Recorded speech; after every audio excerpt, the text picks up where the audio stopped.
Today we're going to talk about something specific. I see just looks like most of you are looking for graduate opportunities, so we have the right audience here. Nede, do you want to jump in? Yes, hi everyone. My name is Nede. I work at Amethyst. I work at the Exchange Program Department.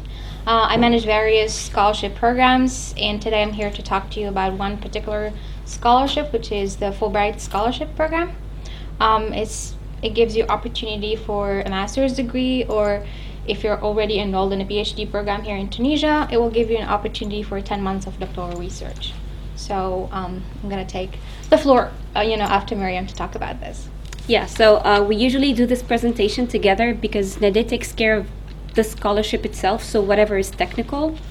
And I jump in the very beginning to make sure that her department receives quality applications, because I help various students apply to several opportunities in the US. So I know one by one all application components. Do you have what it takes to be accepted by a competitive university and earn a scholarship? It's not a need-based scholarship, it's a merit scholarship. So the more you work on your profile, the better. And we will have different definitions about working on your profile, because getting the best application, I believe, takes a lot of time, and some students take that time for granted or don't think about the impact of working on an application in a very short period of time. So the longer you take to work on your application, the better quality of application you might be able to deliver eventually. So that is the first piece of advice that I share with every one of you, all Fulbright applicants around the world, or anyone who's actually looking or actively looking for a scholarship. Okay? To apply for a master's program, what do you think you need? Sorry? Bachelor's degree. Okay, what is a bachelor's degree?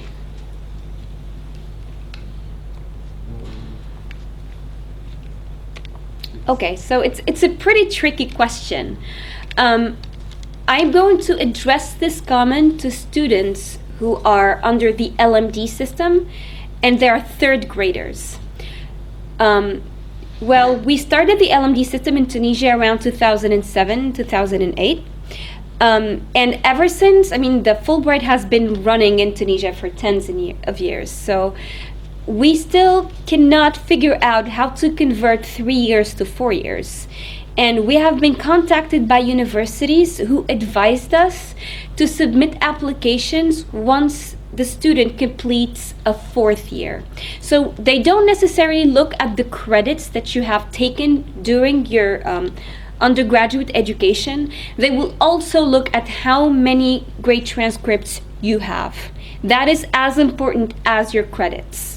So the good news for students who are LMD students and who are currently completing their 3rd year, I'm not going to say that you're not eligible, because that's not true. You are eligible, but think 1 year ahead. It is still a little bit early for you to apply. So if you want to play it safe, go ahead, finish your 3rd year, start browsing universities, start looking for options, figure out what you want to do. In the meantime, register in Master's 1, and during your Master's 1 year, that's when you will be eligible finally for the Fulbright program or any master's program in the US. I would, I'll get back to your question. I wouldn't say that no single university in the US would accept you without a 4th year.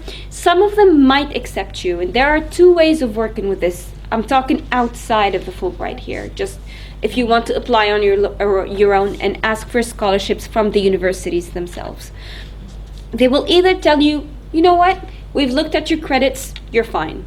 Or they are very likely to tell you, look, we're going to send your grade transcripts, your academic credentials, to an organization that takes care of credential evaluations and that takes care of converting your grades from the 20 scale to the GPA scale. And we're going to rely 100% on whatever that report tells us. If any of those organizations you ended up choosing says this is the equivalent of a bachelor's degree and this is how much the grades are worth in a GPA scale, well, you're fine. Otherwise, you need to take that year after all. But some other universities would not take no for an option, so you need to take that 4th year. Okay? I'll jump back to your question. So I'm currently studying my 4th year, Yeah? but I still didn't get my transcript yet. So, yeah. So let me tell you something about the application process for each university in the US. Outside of the scholarship is going to jump in at this point of this process. Regardless of the timing during which you will end up getting your grade transcripts, all we need to know that you are enrolled, because all of you will end up applying during the 4th year. Universities, sometimes they ask for, the application deadline would be around January, February, March, or sometimes December for PhD students. Sometimes it's November 15th, so you have just started university, you cannot deliver any grade transcripts, so sometimes they would ask you for mid-year reports. So it was just a tailored report that universities will write about your grades during the first semesters, and they will accept you until you deliver the final grade transcripts. So in terms of that, you are perfectly fine. Okay, any further questions? Yes? Yeah. What about, for instance, students for architecture? You're fine. Okay. Architecture students, medical students, pharmacy students, dentistry students, and engineering students, you guys are just solid rock. I'm just citing the universities that only offer 3-year undergraduate degrees. I cannot call them bachelors because they are a licence, and we need to be very respectful to the names of each degree, because each name has a specific meaning.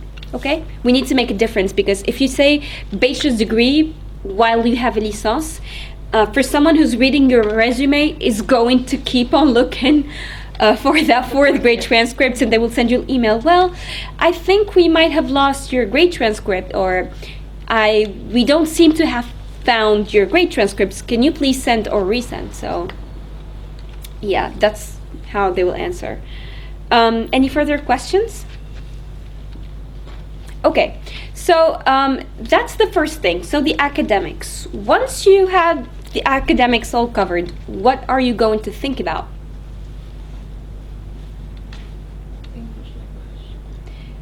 Yes, but again, we think of taking our time. So yes, the English language is necessary for whatever you end up choosing, regardless of the level of study and the field.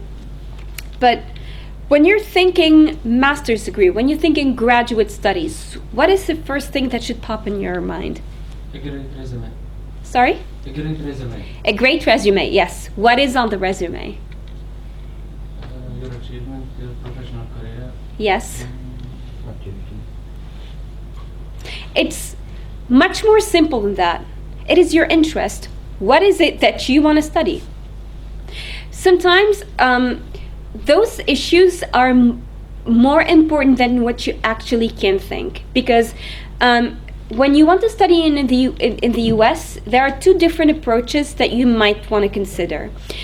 Students who are looking for undergraduate opportunities think very differently from students who are looking for a graduate opportunity. For undergraduate opportunities, you don't have to pick any major. You can register in a university and you have no idea what you'll end up choosing. Or you can think you're very passionate about something, and once you register at a university, you're there and you already declared your major, but you don't really like the very details of whatever it is you ended up studying, and you can change it pretty much as you want for some universities, if you do respect the procedures and the deadlines. But if you are looking for a graduate opportunity, it can be the total opposite. You need to be as specific as possible about what it is that you want to study. Because if you make it to the Fulbright interviews, you can be completely rejected if you do not give solid arguments about your field of study and why you want to pursue that master's at a specific list of universities if you started your research. Okay, so I'm not asking you to be obsessed about a specific university or a list of universities. I'm only asking you to be very clear and articulate about the field of study. What is it that you want to study? What do we mean by how to be clear? So you pretty much have three components. What do you want to study? How do you relate it to what you studied before? And how the combination of these two will help you fulfill your long-term plan. This is what you think, what you should be thinking about. Okay? So that is, these are the two most important concepts, like the structural concepts. Nidhi, did you want to jump in at any point? Yeah, talking about being specific, like for instance, if you are interested in doing any kind of, interested in doing engineering, right? Yeah. You really need to be very specific what kind of engineering. Is it electronic, something like that, or industrial engineering, or petroleum engineering, aerospace engineering, whatever kind of engineering, you really need to be specific. What type of engineering you want to do. If you want to do in humanities, what exactly under humanities you want to do. So as Mariem said, you have to be as specific as possible. In addition to be specific, you really need to convince us why you want to do that particular type of engineering. For instance, why am I just focusing on engineering? Because I've seen this before. Like I've also seen people like who wants to change from industrial to aerospace engineering to any type of engineering. So you've done like 5 years of study in a particular type of engineering, and then you decided all of a sudden you want to change it. And so all you need to do is to list all your motivation, interest for why you want to pursue that specific field. Yeah, that's correct. And it goes both ways. It goes for the scholarship and it also goes for admissions, because those universities are going to ask you to submit essays, and those essays will highlight your interests. That's why it is very important. Okay? Any questions so far? Yes? In case you want to apply, Mhm. should we apply for the Fulbright first, then look for a university, or do the opposite? Sure. Do you want to Yeah. get that?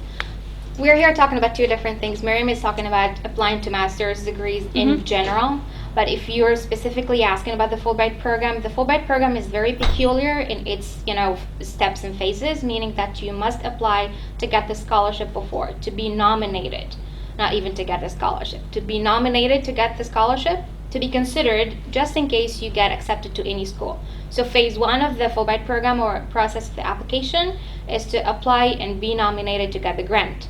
And then the second phase of the program, the application, is to apply to 4 American universities from your choice, and then see which of the universities you apply to will accept you. Yeah. So in terms of the timeline, this is I'm going to explain why things are the way they are in terms of timing, because once you are accepted by universities or a list of universities, they will give you very short deadlines for accepting their offer.